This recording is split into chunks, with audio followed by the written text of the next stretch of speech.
Енді жатағымды насихаттап үгіт жүргізгендерге заң қатаңдай түспек.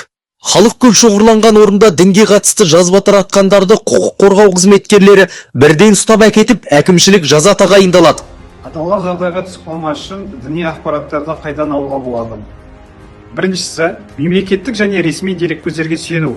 Қазақстандағы діни басқармалар мен ресми ұйымдардың веб-сайттары мен әлеуметтік желідегі парақшаларын бақылап отыру өте маңызды. Мысалы, Муфтият KZ, Азан KZ, Казислам KZ, тағы басқалары. Ғылыми зерттеу орталықтары, медреселер мен университеттер.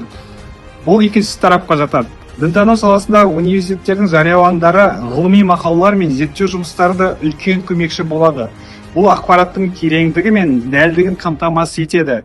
Үшіншісі, ғылыми талқылаулар мен арнайы құзыреттілік берілген мамандар.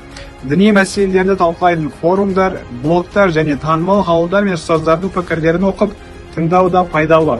Бұл көздер арқылы түрлі көзқарастар мен аңдауларды білуге болады. Сондықтан сенімді және жан-жақты ақпарат алу үшін осы үш негізгі көзді пайдалану ұсынылады.